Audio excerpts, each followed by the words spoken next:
Welcome to the world of Kenny Candlesticks. Watch as a green joker opens a magical book, and charts and patterns explode into view. Prepare for insights and strategies. Your trading journey starts here. Get ready for the show with Kenny. Subscribe and turn on the notifications. Everybody, and I hope you're having a better day today.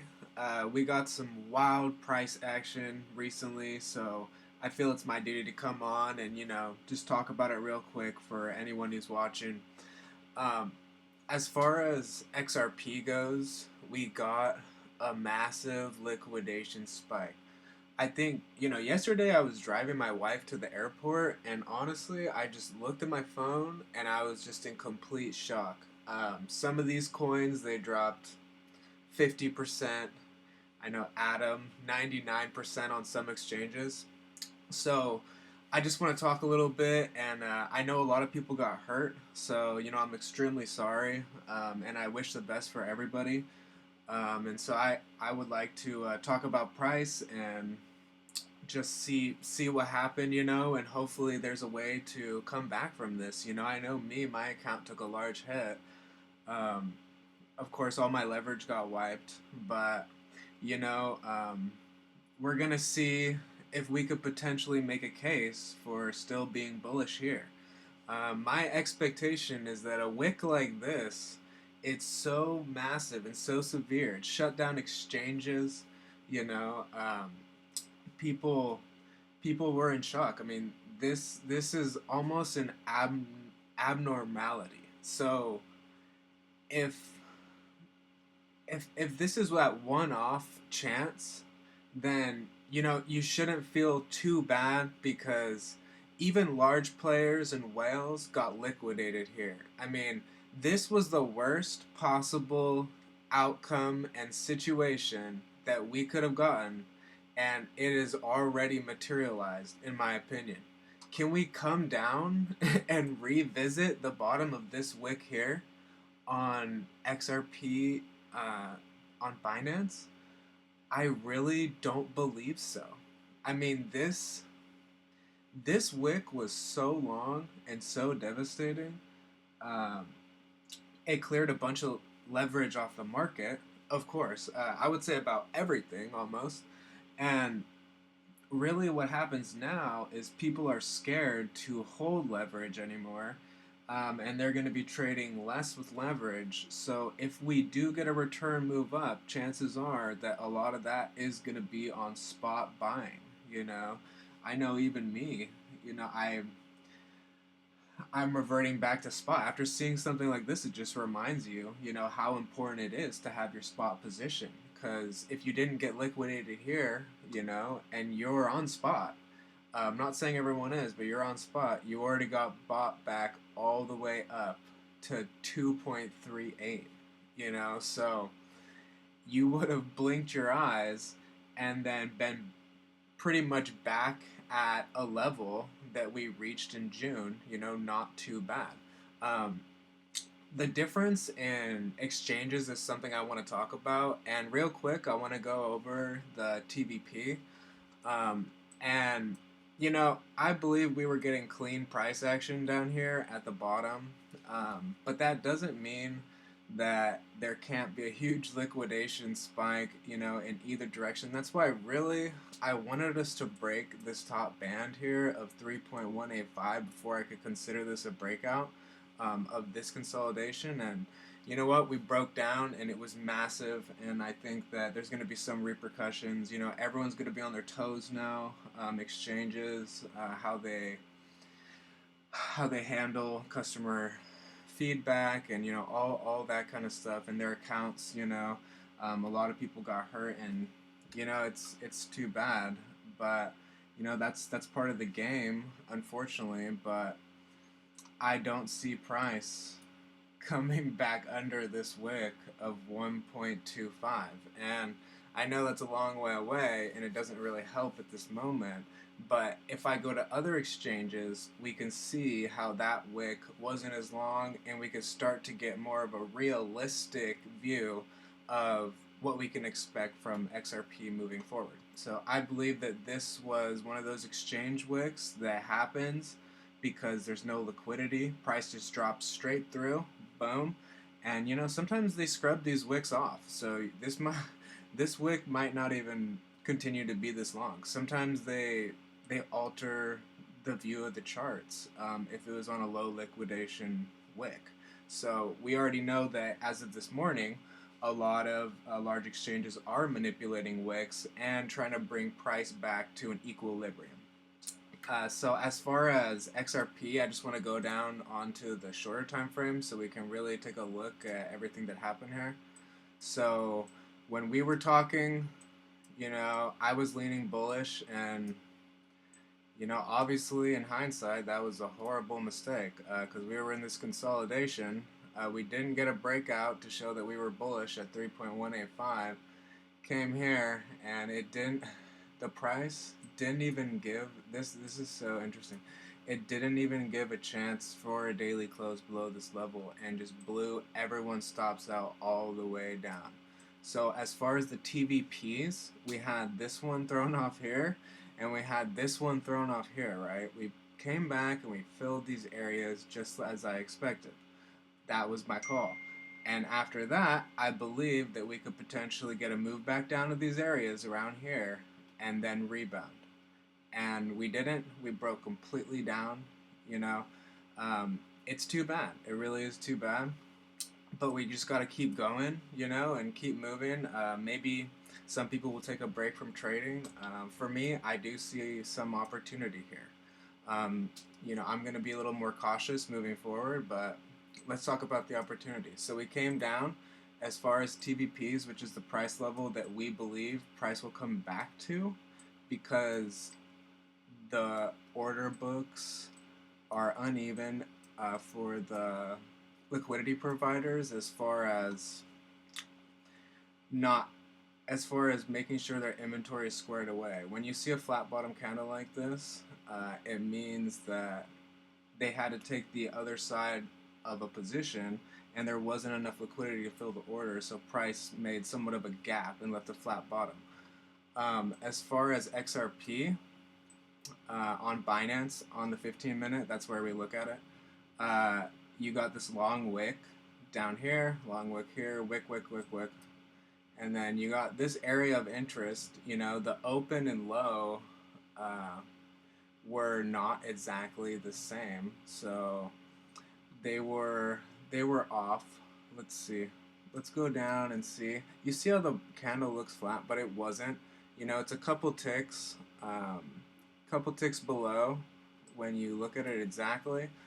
You got somewhat here, something here, you got one here. None of these are flat bottom candles, by the way. These are all with a small wick on the bottom, just too small to see on this time frame, apparently. So that was your area of interest, at least, flat bottom-ish. It doesn't really count, but you come down, take that area still, and we could put a line through this and kind of just take a look and say, okay, well, I'm going to turn it orange because it's not a TVP if it's not a flat bottom, but that's your area of interest. You came down, took the area out. Everything else down here has long wicks, with good, clean price action. That's good right there, that wick. So you did come down and take that area. So as far as TVPs, we don't have any, obviously. We blew out every single level all the way to the downside. And now we're going to be trying to make price action that seems okay. And I wouldn't even necessarily rely on TVPs at this point because of the huge shock that came to this market. And I'm not sure exactly how liquidity conditions have changed after this. We have to take a second and reevaluate. But as far as this candle right here, the open and low, so if you look up here on the top, the open and low of this candle, the open is 2.367 and the low is 2.3636. So it has a one tick wick on the bottom of this candle, so I can't even call that a TVP. None of these flattish bottom candles are TVPs because they have the smallest wick on the bottom, which is very interesting meaning that I don't have testing to back that price will come down to this level. If it's even one tick, it's not a TVP. But it is an area of interest, so you're getting one here, and I could just move that over right here. I mean, we can see that's an area of interest, and chances are you might fill that area before you come back. Now, what would the recovery trade look like this for XRP? Well, I'm going to go out to the 1 hour, and I'm going to switch exchanges. So we know where we're at, guys. The worst expectation was realized in the worst way. You know, my heart goes out to everyone, and you know, we're just going to take this as a learning experience and move forward. Hopefully we can still get our move. So price is very stretched out after that, but you know, we talked about all this, talked about the 2.7 wall that just got completely obliterated. But you know, in hindsight, looking back, when we came down below 2.7 and we just broke cleanly through that wall, I mean, I'm not saying that the exchange would fill an order, but that would have, in hindsight, been a great stop placement at about 2.67 or under the band that was sitting there. So we know where we're at. We had our consolidation here. We're constricting tighter. Our break was to the downside. It was so massive that, you know, I expect price to consolidate here and potentially move up. So in order to show that, I got to change exchanges and go to a place where abundant leverage isn't used on Coinbase. The Coinbase USD chart, right? And let me take this off because I was doing some stuff earlier. So what did we get on the Coinbase chart? I'm just going to go to my chart, you know. We got a massive liquidation spike, but not nearly as far down. This one was only to 1.77. So if you really come out and take a look, you know, the difference is massive between these exchanges. And these exchanges are supposed to match the price, the spot price, for the most part, of the asset that they're trading futures with. So it should track the spot price for the most part. So XRP, I know we got a huge liquidation wick, but that may be the outlier, and the real wick can be seen here on Coinbase, where price is still supposed to track between futures and spot. We came down to 1.77, so in my opinion, that's your real wick. You know, you got a back test of your original breakout here. So that was your original breakout.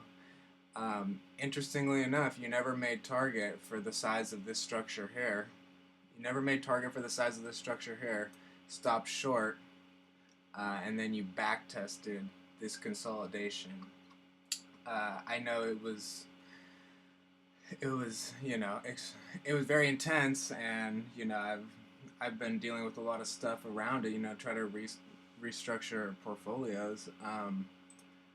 You know, but let's see here. If we go out to the, let's go out to the 1 week. I know this is a little bit longer, but if you can stick with me here, I understand. You know, people have stuff to do. You might not even want to look at crypto right now, and I wouldn't blame you. So here's this move, right? You got this consolidation. This is just an approximated line here. And this wick was so violent that I believe price can find support before it ever comes down to this level. I mean, this level goes back super far. I think because of the loose regulations with crypto exchanges, I'm sure they're going to be just a little bit more careful going forward. Not a huge amount, but a little bit more careful. A lot of leverage was wiped off, and a lot of spot buying is going to come in now. So I believe that if let's just say for me, all I had left, this is just an example, and this is not financial advice, by the way. Let's say for me, all I had left was like $1,000, right? And if I had to pay bills, I'd pay bills with that, of course. Come on, guys, seriously. But if I did, just as an example's sake, you would enter, let's say, at market here, come down. That's your large liquidation wick that I'm not even sure if we could repeat. You know, there was so much leverage wiped from the market, and it's all gone. Well, at least most all of it's gone. You know, there's still some, and it's coming back in now. But because this liquidation was so extreme, I believe it would be extremely hard to push price back down to 1.785. You know, at the bottom of this wick. Um, so that leaves us for our bull case, and if we break completely down, then we break completely down, you know, and it's, in my opinion, it's over in the medium term. You know, you come down here again and you really break, it's just, you wouldn't even, I mean, XRP showed us you wouldn't have time to react, but you know, if that breaks, then at that point I just have to completely reassess my investment decisions. You know, I do that every time though, and I try to find a way to come back in and hopefully make some profit. So let's say your stop was under there, you bought at market. What could we expect for XRP? Well, let's just do the most traditional technical analysis here in a conservative draw from this high to that low for your original XRP breakout, and let's put it right down here, maybe about this low right here. And so even just to get another leg up, let's say you get your next leg up. I'm not saying it's going to happen, but I'm saying, hey, your risk to reward could be around 11. And I know that's not that great. Obviously, XRP is getting less attractive as it continues to go higher. I mean, I was talking about it, you know, not a lot of people were thinking about it at 50 cents. But of course, that was the best time to get in. Understandable that not a lot of people, you know, got in there. But I know some people that did, and that's great. As far as XRP now, you know, people that maybe don't have that opportunity, I mean, this is your opportunity. You're not going to get the same multiples that you got at 50 cents. The trade's a lot different now, but you still could get that 11x. And let's say that you get your 11x on your $1,000. And I'll leave this risk to reward ratio here, and we could take a look at how it does. You know, if we break back down for a second break, or if we come up. But for me, the probabilities are reasonable. Risking 1 unit to make 11, and those are the type of asymmetrical risk to reward ratios that I like as far as trading. So, you know, I hope that everyone's doing okay. If you need a break or whatever the case may be for your individual situation, like, please take that. Do what's best for you at this time. But for me, I do see a potential opportunity here. And maybe I'm only going to risk, you know, a couple thousand for myself, right? Everyone has to do what they're comfortable with. But I still see opportunity here, you know, and my heart goes out to everyone. And thank you.